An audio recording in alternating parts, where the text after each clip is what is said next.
If you are a publisher of a newspaper, magazine, or book, and you sell your products through the App Store, you are a fool. You are an idiot, and you are going to give your entire circulation to Mr. Steve Jobs. Let me explain to you why what you're about to do is destroy your entire business.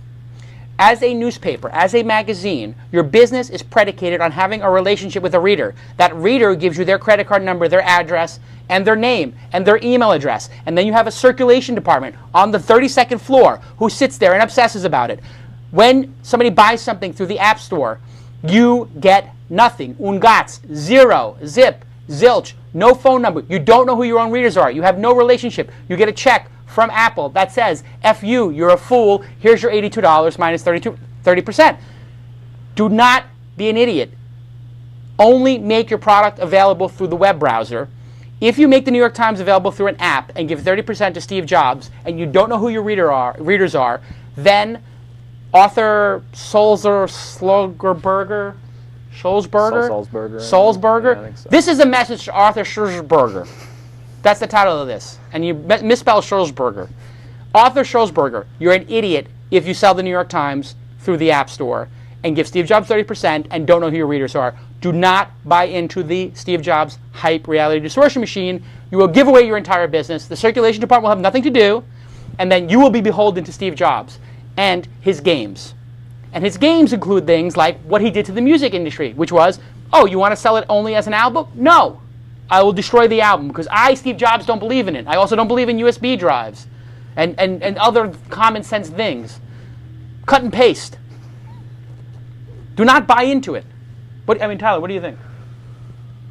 I'm on fire. This is what always happens. Every Friday, I get excited about something on the show. I go on a tirade, and you know what's going to happen. Tomorrow I'm going to write this in an editorial. Yeah. Then I'm going to publish it, and it's going to be ComScore, and my whole life gets taken over by this goddamn stuff. Yeah. I can't take it anymore. My wife is going to divorce me because all I'm doing for the 3 days over the weekend is going.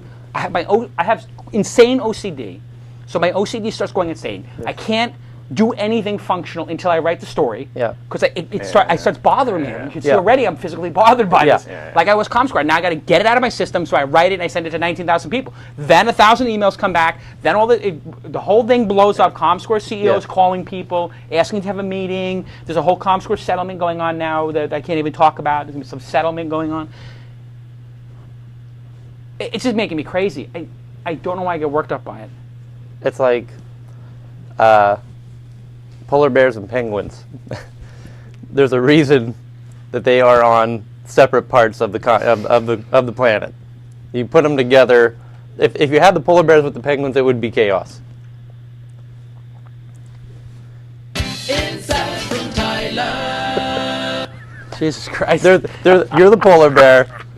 You got to stay up in the Arctic. Leave the penguins. Right. There's like 100,000 penguins just sitting there in a big mass. Yes. You'll go crazy. You'll lose your mind. And you make me go crazy. For some reason, it's making sense. Yeah. I don't know if it's a lack of sleep and then I'm delirious.